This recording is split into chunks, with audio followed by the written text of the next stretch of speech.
Se você tem filhos, adolescentes, esse vídeo é pra você. A gente não sabe lidar com a intriga, a gente não sabe lidar com tudo que tem no mundo. Como se a gente fosse chegar lá na frente, só fôssemos ser avaliados pela matemática, pelo português, pela história, pela química, pela física. Não se permitam não serem donos de vocês, daquilo que vocês são, daquilo que vocês vieram fazer, do que vocês representam para o mundo. Tá?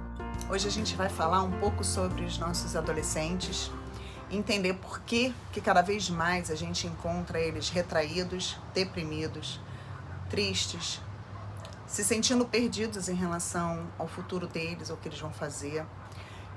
Eu tenho atendido bastantes adolescentes e tenho visto muito de perto como é que eles estão sofrendo, como é que eles estão em dor. E o pior é que às vezes eles estão sofrendo sozinhos, eles não estão sendo percebidos. É quase como se fosse normal eles ficarem afastados num quarto, reclusos. E não que não tenha essa questão de normal e não normal, mas o que está acontecendo? Por que esse tipo de comportamento está afetando tanto as famílias e, mais do que isso, está afetando a vida dessas pessoas, desses adolescentes? Por que eles estão, de alguma forma, acuados, recuando?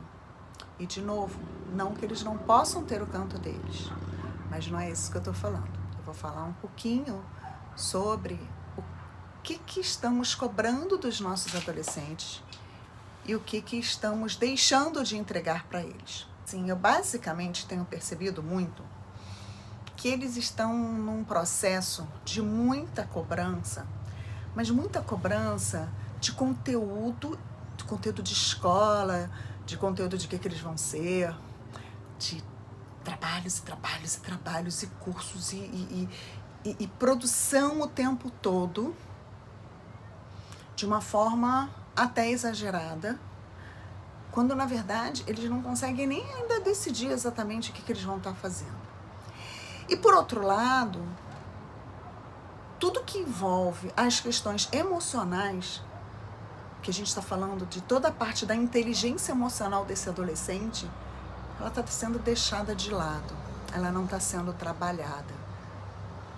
Então todas as relações, todas as trocas, tudo isso que caracteriza o que a gente chama de autoconhecimento, inclusive, de autoconsciência, que faz com que a gente aprenda a lidar e a entender as nossas emoções, porque quando a gente entende as nossas emoções, quando a gente conhece as nossas emoções, a gente consegue, de alguma forma, superar as dificuldades.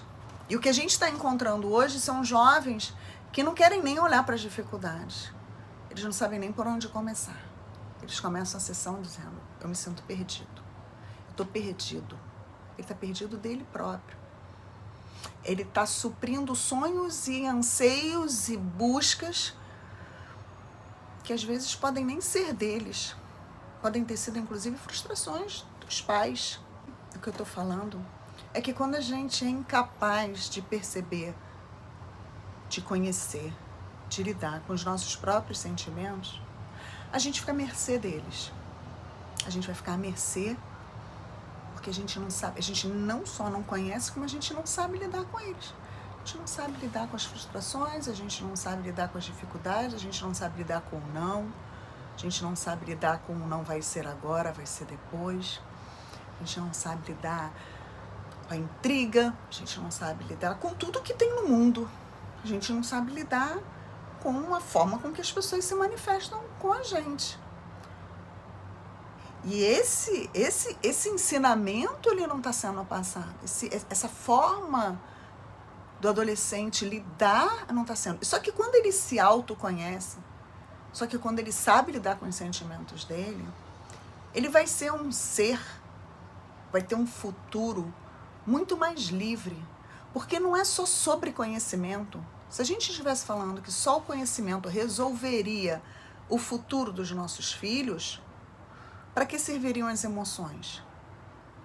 Se as nossas decisões sempre vão passar pelas nossas emoções que foram adquiridas ao longo da vida, como que a gente pode achar que a gente não tem que trabalhar o nosso campo emocional, nosso coeficiente emocional? Então, a gente precisa muito prestar atenção, porque a cobrança está com pesos que não são equivalentes. Como se a gente fosse chegar lá na frente, só fôssemos ser avaliados pela matemática, pelo português, pela história, pela química, pela física. Só que aí a criança, depois que ela vira um profissional, ele entra numa empresa, e eu estou falando isso de carteirinha, porque eu fui executiva de grandes empresas. Fui presidente de empresas. Então eu sei o que eu estou falando em relação a esses jovens que a gente encontra nas empresas depois. Esses jovens que a gente encontra nas empresas depois são tão perdidos como eles eram quando adolescentes. Não se pode falar, mas não se pode falar porque é mimizento, não se pode falar porque eles realmente não sabem lidar com as emoções de um dia a dia. Então não vamos abandonar, porque às vezes eles são brilhantes. Mas eu já ouvi dentro de empresa, falar assim, não, esse cara é muito bom, mas ele é um pitbull, deixa ele sentadinho lá no canto, ninguém falar com ele. Como assim, ninguém falar com ele? Como que a gente pode falar para um ser humano que ninguém precisa falar com ele? Isso é muito sério. A gente não só precisa falar com ele, como a gente precisa resgatar ele. A gente precisa tirar ele de onde ele está. Esse é um trabalho que eu venho fazendo com bastante jovens, bastantes adolescentes. É tirar eles dali. É mostrar para eles que não basta só eles serem fantásticos no que eles fazem, mas que eles precisam, de alguma forma, se relacionar. Eles precisam se conhecer. Eles precisam lidar com o outro. Porque isso faz parte da vida. Então, esse é um pouco do que eu queria dividir, para que vocês prestem atenção em casa. Não terceirizem. Não façam com que a parte emocional dos filhos seja trocada